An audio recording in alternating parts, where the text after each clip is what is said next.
Salam əziz tamaşaçılar, xoş gördük hər birinizi. Mən Nuray sizinləyəm. Bugün də tək deyiləm, qonağım Regen Baku Kök Hüceyrə Mərkəzinin rəhbəri, nevroloq, kök hüceyrə mütəxəssisi Aytən Əliyevadır. Aytən xanım, verilişimizdə xoş gördük sizi. Bu isti havalarda əhvalınız necədir? İsti havaları sevmirəm, açıq deyim. Amma çox yaxşıdır. Bakının bu gözəl küləyi qoymur ki, hava çox isti olsun. Bu çox yaxşıdır. Təşəkkür edirəm məni dəvət etdiyiniz üçün. Demək, Aytən xanım, nevrologiya ümumiyyətlə həkimliyin tamamilə başqa bir sahəsidir. Çünki nevroloqlar insanların ruhlarını müalicə edir. Məhz niyə bu sahə? Bütün xəstəliklər insanların ruhu ilə bağlıdır. Bunu hər birimiz bilirik. Yəni, qəlbimizdən, beynimizdən keçirdiyimiz düşüncələr bizim hansı bir xəstəliyin əmələ gəlməsinə gətirib çıxardır. Və ona görə çalışmalıyıq ki, həmişə xoş düşünək, gözəl düşünək, hər bir şeyə pozitiv baxaq. Yəni, bu pozitiv baxmaqla biz təbii ki, xəstəliklərdən də uzaq olarıq. Amma maalesef ətrafımızda həm stres faktorları çoxdur, həm ekoloji faktorlar çoxdur. Yəni, bu faktorlardan qaçmaq olmur. Və ona görə, məsələn, görsən, çox zaman biz pasiyentlərlə danışırıq. Onların, məsələn, həyat tərzi, iş fəaliyyəti, demək olar ki, bəzən pasiyentlər bizə müraciət edəndə baxırıq ki, demək olar ki, istirahət etmir insanlar sanki. Amma bu belə olmamalıdır. Yəni, istirahət etmək lazımdır, özünə də baxmalısan ki, ruhun, bax, sizin dediyiniz kimi, ruhun tam sağlam olsun. Yəni, ruhun sağlamlığı bununla bağlıdır. Yəni, biz ilk öncə ruhumuzu düşünməliyik, sonra başqa bir tərəflərə getməliyik. Ona görə daima biz həkimlər hər zaman təkcə nevrologiyada yox, yəni tibbin bütün sahələrində biz ruhumuzu sağlam tutmalıyıq. Ruhumuz sağlam olduqdan sonra özümüz də daima sağlam olacaq. Siz nevrologiya ilə birgə kök hüceyrə üzrə də mütəxəssissiniz. Ümumiyyətlə, kök hüceyrə mütəxəssisi olmaq üçün nə kimi yollar keçdiniz? Bir də məhz niyə bu sahəni seçdiniz? Kök hüceyrə müalicəsi ilə təkcə nevroloq yox, bütün doktorlar məşğul ola bilər. Sadəcə olaraq mən həqiqətən kök hüceyrə ilə, yəni universitet vaxtından, düzdür, tibbdə indi hər kəs onu indi eşidir, kök hüceyrə, amma biz bunu universitet vaxtından araşdırmışıq və bu kök hüceyrələr daima bizim orqanizmamızda olub. Yəni, regenerasiya prosesini də hər bir kəs bilir. Məsələn, biologiya dərsində kərtənkələnin, məsələn, quyruğu düşəndə regenerasiya olub, yenidən quyruğun əmələ gəlməsi. Yəni, və yaxud da ki, əlimiz kəsiləndə baxırıq ki, əlimiz sanki birləşdi, sanki orada heç bir yara olmayıb. Bu, bizim öz kök hüceyrələrimizin hesabına olur. Və bu kök hüceyrələrimizin hesabına, bu, yəni, gördüyünüz kimi yaranın sağalması və yaxud da hər hansı bir xəstəlik keçirdirsənsə, heç bir dərman qəbul etmədən sağala bilirsən. Yəni, bu, sırf insan orqanizmasının öz hüceyrələrinin hesabına sağalma prosesidir. Amma bəzən olur ki, bizim orqanizma bunu yetərli deyil. Öz orqanizmamızda olan kök hüceyrələr yetərli olmur və bu zaman təbii ki, biz xaricdən kök hüceyrələri yetişdirərək laboratoriyalarda kök hüceyrələri tətbiq edirik. Yəni, bu tərəfləri var. Bundan başqa kök hüceyrələr, məsələn, yaşa dolduqca görürsünüz ki, bəzi insanlarda artıq xroniki xəstəliklər, bir çox autoimmun xəstəliklər, yəni artıq baş qaldırmağa başlayır və bu zaman bu bizim kök hüceyrələrin azalması hesabına olur. Və xaricdən biz kök hüceyrə tətbiq etdikdə həm xəstəliklərin qarşısını alırıq, həm də orqanizmanın cavanlaşmasını əldə etmiş oluruq. Bəs kimlər kök hüceyrə elətdirə bilər, kimlər yox? Elə bir ayrım var mıdır? Hər bir kəs kök hüceyrə müalicəsi edə bilər. Yəni, bilirsiniz ki, mən hal-hazırda ən çox nevrologiyada tətbiq edirəm kök hüceyrəni. Bir çox xəstəliklər var, hansı ki, uşaq serebral iflicidir, autizmdir, Parkinson xəstəliyi, dağınıq skleroz, amiyotrofik skleroz. Yəni, bu xəstəliklərdə biz daha geniş, hal-hazırda dünyada da bilirsiniz ki, İsraildə, Amerikada daha geniş tətbiq olunur kök hüceyrə müalicəsi. Və bu xəstəliklərdə mən bir doktor olaraq artıq bu müalicələrimi tətbiq etmişəm və nəticələrini də görmüşəm ki, effektiv nəticələr əldə edirik. Xəstəliklərin burada bizə nə verir? Yəni, əsasən, buradan təbii ki, oradan sual çıxacaq ki, doktor, kök hüceyrə müalicəsi bizə bu xəstəliklərdə nə verir? Həyat keyfiyyətini yaxşılaşdırır. Yəni, ən əsas budur pasiyentlərin. Hər hansı bir müalicəni tətbiq edilərsə, onun effektliyini daha da artırır və xəstəliklərin tam sağalması deməsəm də, xəstəliklərin qarşısının alınması kimi tədbirlər görülür kök hüceyrə ilə. Yəni, bu tərəfləri var. Cavanlaşmaya gəldikdə bəzən olur ki, orqanizm yaşlanır və bir çox xəstəliklər, məsələn, olur şəkərli diabet, məsələn, görürsünüz ki, işemik insult, ürək xəstəlikləri, bir çox autoimmun xəstəliklər müəyyən yaşlardan sonra artır və bu zaman onda kök hüceyrə tətbiqi ilə orqanizmin cavanlaşması və bu xəstəliklərin qarşısının alınması və uzun ömürlüyün əldə olunması. Bilirsiniz, bəzən deyirlər ki, mən 80 yaşıma, 90 yaşıma qədər tam, amma sən 80, 80, hətta 100 yaşında belə sağlam bir orqanizm kimi yaşaya bilərsən. Yəni, bu yalnız kök hüceyrələrin hesabına olur ki, yəni kök hüceyrələr bizim orqanizmə daxil olduqda zədələnmiş hüceyrələri bərpa edir, yeniləyir və yenilədikdən sonra yeni hüceyrələr olur sizin orqanizmada. Bax, bu tərəfləri var.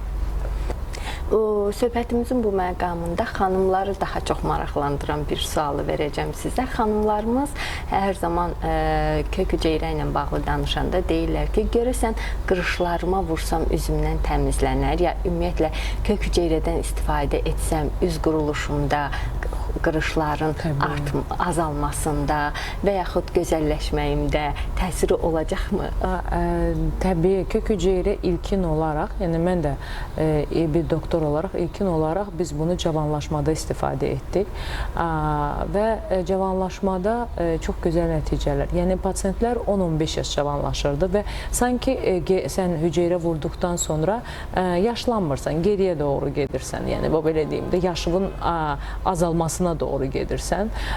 Məsələn, amma burada, məsələn, biz pasiyentlər bizə müraciət etdiyəndə biz burada dərinin keyfiyyətinə baxırıq, dəri hansı vəziyyətdə, bizə müraciət qırışlar çoxdur, ləkələrə görə, məsamələrə görə, yəni dərini baxıb orada çünki hüceyrələr müxtəlifdir. Var, məsələn, fibroblast hüceyrələr, var mezenximal hüceyrələr, var SFF hüceyrələr. Məsələn, fibroblast hüceyrələr dəridən alınan hüceyrədir. Amma SFF hüceyrələr yağdan alınan hüceyrələrdir. Mezenximal hüceyrələr isə göbək bağından alınan hüceyrələrdir. Və bəzən olur ki, biz kombinə olmuş müalicələr də tətbiq edirik ki, məsələn, üz nahiyəsinə tətbiq etdiyimiz zaman vena daxilində tətbiq edib orqanizmin cavanlaşmasını əldə edirik. Yəni, bu tərəfləri də var. Ona görə kök hüceyrələrlə müalicə çox effektiv nəticə verir. Həm qırışlar azalır, həm məsamələr olmur. Ləkələr, bilirsən ki, yaşa dolduqca nə qədər üzdə ləkələrin əmələ gəlməsi, ləkələr aradan götürülür və çox effektiv nəticə verir. Sanki yaşını geriyə doğru atırsan. Məsələn, 45 yaşın varsa 30 yaşında görsənirsən və yaxud da ki, məsələn, 50-60 yaşın varsa daha az, yəni 10-15 yaş cavanlaşma verir sənə. Yəni, bu tərəfləri var. Bəs bu kök hüceyrənin tətbiqinin yaşla bir əlaqəsi varmıdır? Məsələn, sizə 15 yaşında biri müraciət etsə, desə ki, mən kök hüceyrə istəyirəm, siz ona bunu edirsinizmi, yoxsa bir yaş aralığınız varmı? Neçə yaşdan sonra? Kök hüceyrə tətbiqində yaş məhdudiyyəti yoxdur. Bəzən olur ki, bilirsiniz ki, cavan qızlar olur, üzlərində çapıq izləri olur, hansı ki, aknelərdən sonra. Məsələn, bax, onlarda tətbiq edə bilərlər həmin o çapıqların, aknelerin qarşısını, aknelərdən sonra qalan çapıqları aradan götürmək üçün. Yəni, bu zaman məsələn tətbiq olunur. Sonra uşaqlara tətbiq edirik, hansı ki, uşaq serebral iflicdir, autizmdir. Yəni, heç bir məhdudiyyəti yoxdur. Sadəcə olaraq burada hüceyrə növü düzgün seçilməlidir. Xəstələrin, pasiyentlərin diaqnozları düzgün qoyulmalıdır və həmin diaqnozlara uyğun olaraq biz kök hüceyrə seçirik və ona uyğun olaraq da kök hüceyrə tətbiq olunur. Məsələn, pasiyent bizə müraciət etdikdə biz pasiyentin bütün xəstəlik tarixçəsini araşdırırıq, diaqnoz dəqiqləşdirilir, bir çox müayinələrdən keçir, dərman tarixçəsi araşdırılır və buna uyğun olaraq sonra və orqanizmdə hər hansı bir defisit varsa onu müalicə edib ondan sonra kök hüceyrə müalicələrinə başlanılır. Bəs doktor, kök hüceyrə insanın özündənmi alınır, yoxsa xüsusi ixrac edirsinizmi? Yəni xüsusilə hər bir pasiyent üçün donor alınırmı? Bilirsiniz, kök hüceyrə həm donor ola bilər, həm də özündən alına bilən hüceyrələr olur. Burada tibb dilində biz buna otolog allogenik hüceyrələr deyirik. Məsələn, sən özündən alınanda, məsələn, dəridən alına bilər, yağdan alına bilər, yəni bu tür sümükliyindən alına bilər. Məsələn, idmançılarda, biz çox zaman idmançılarda bilirsiniz ki, bəzən olur ki, dərhal əməliyyat prosesində hər hansı bir bağ və tər zədələnməsi varsa, biz dərhal elə sümükliylə hüceyrəni alıb həmin nahiyyə tətbiq edə bilirik. Yəni, bu tərəfləri var. Yəni, yağdan alınan hüceyrə SVF yenə özündən alına bilən hüceyrədir. Amma məsələn, mezenximal kök hüceyrələr isə göbək bağından alınır. O, bizim laboratoriya tərəfindən seçilir və bütün müayinələr aparılır. Burada təbii ki, seroloji, mikrobioloji müayinələrdir. Və buna uyğun olaraq və hər hansı bir xəstəlikdə istifadə edəcəksə, məsələn, nevroloji xəstəliklərdə biz çox zaman onurğa daxili, vena daxili, bir də burun daxili və xüsusi əzilə qruplarına tətbiq edə bilirik. Yəni, tamam fərqlidir. Məsələn, üz nahiyəsinə cavanlaşmaya görə tətbiq etdikdə, onda təbii ki, xüsusi şpris vasitəsilə, mezo iynələr vasitəsilə biz üzə hüceyrələri tətbiq edirik. Orqanizmin cavanlaşması olduqda vena daxili, yəni tətbiqləri də fərqlidir. Sadəcə olaraq düzgün diaqnostika olmalıdır və hansı hüceyrə növü tətbiq olmalıdır. Bunu da təbii ki, kök hüceyrə mütəxəssisi tərəfindən seçilməlidir. Bəs Aytən xanım, bir kök hüceyrə mütəxəssisi kimi ümumiyyətlə xəstələrə donormu tövsiyə edirsiniz kök hüceyrəni, yoxsa özündən alınma mı daha effektiv olur?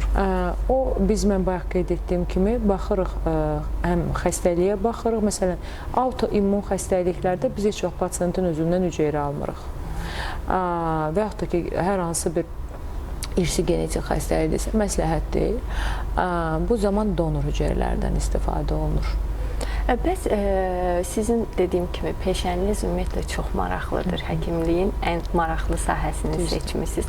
Ümumiyyətlə yadda qalan, həyatınızda sizin üçün iz buraxan bir pasiyentiniz var mıdır? Olubmu elə? Elə pasiyentlərim çoxdur. İnanın ki, çoxdur. Bəzən olur ki, ən çox məsələn nevroloji, məsələn gəlirlər xüsusi nevrotik vəziyyətlə və yaxud da depressiv vəziyyətlə və kök hüceyrə ilə paralel biz onları müalicə eləyəndə onlardakı o həyat eşqinin yüksəlməsi, onların həyat keyfiyyətinin yüksəlməsi, yəni pasiyentlərdə adicə ən çox bu dəqiqə uşaqlarla işləyirəm və o uşaqlarda kök hüceyrədən sonra nəticələri ki, əldə edirəm, bu mənim üçün çox böyük bir sevincdir. Və təbii ki, bir doktor üçün pasiyentinin yaxşılaşması, onun həyat keyfiyyətinin yaxşılaşması, ətrafdakı insanların sevinci həqiqətən bizim üçün çox xoş olur. Və ona görə çalışıram ki, bütün pasiyentlərimə elə yanaşım ki, daima, hər zaman özlərini daha yaxşı hiss etsinlər, daima. İnanın ki, çox zaman onları özlərinə də deyirəm ki, sizi nəzarətdə sal. Çünki insan bilirsən ki, məsələn, hər 6 aydan bir heç olmasa qan analizi yoxlanmalıdır. Amma bizdə bilirsiniz ki, yəni uzun müddət bəzən olur ki, heç kim yoxlanılmır. Bu çox məyus edici haldır. Ona görə deyirəm ki, bax, indi gəldin, baxdıq, hansı defisitlərin var, hansı xəstəliklərin var, müalicə etdik, defisitləri aradan qaldırdıq. Amma daima çalışın ki, heç olmasa ildə bir dəfə doktora müraciət edin. Yəni, bu müraciət hansısa xəstəliyə görə profilaktik olsun. Yəni, profilaktik qoymayın ki, orqanizm düşsün. Yəni, bu tərəflər tez xəstələnsin, hansı bir xəstəliyə yoluxsun. Yəni, bu tərəflər. Ona görə vaxtında və bütün xəstəliklərdə, adicə autizm xəstəliyi məsəl üçün deyim ki, nə qədər tez üstünə düşsələr, valideynlər autizm kök hüceyrəni biz mən həmişə deyirəm ki, 3-10 yaş arası biz bunu nə qədər tez tətbiq etsək, bir o qədər yaxşı nəticə əldə edəcəyik. Yəni bu tərəfləri var. Serebral ifliclərdə nə qədər tez etsək, bir o qədər yaxşı nəticə. Tamamilə sağalmaq mümkündürmü? Tamamilə sağalmaq xəstəliyin dərəcəsindən asılıdır.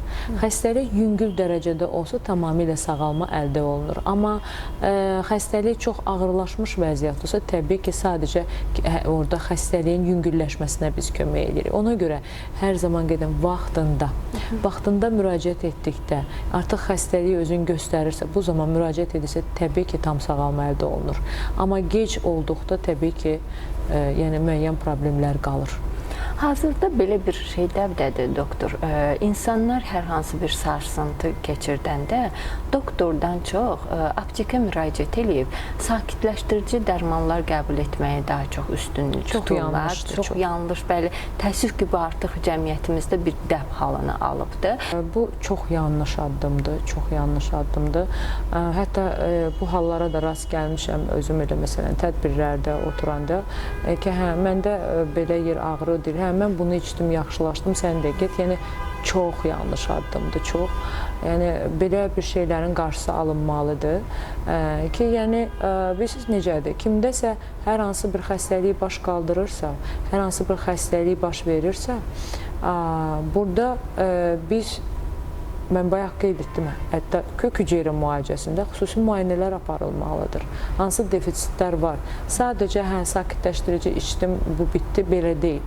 Yəni, burada elə bir orqanizmdə çatışmazlıqlar ola bilər ki, onu həmin pasiyent hiss etməyə bilər. Amma biz doktorlar onu müayinə edirik, o defisitləri aradan götürürük.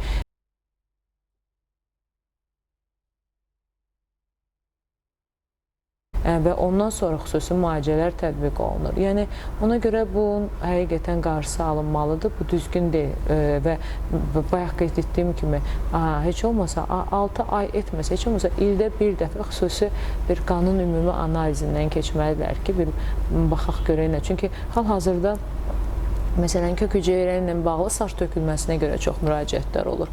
Gəlirlər, doktor, mən saçlarıma nə qədər mezolar etdim, belə etdim, araşdırırıq ki, mezo etmirsən və sən daxilindəki problemi həll etməsən, kök hüceyrə belə etsən, daxildəki problem qalırsa, sənin saçın yenidən tökülə bilər. Yəni, bu tərəfləri var. Ona görə vaxtında müayinələrdən keçmək lazımdır, daxili araşdırmaq lazımdır, daxildəki defisitləri aradan qaldırmaq lazımdır. Defisitləri aradan qaldırdıqdan sonra onda məsələn, hər hansı bir plazma qəbul edə bilərsən, kök hüceyrə tətbiq edə bilərsən və ondan sonra təbii ki, saçların özün də yaxşılaşacaqsan, saçın da yaxşılaşacaq.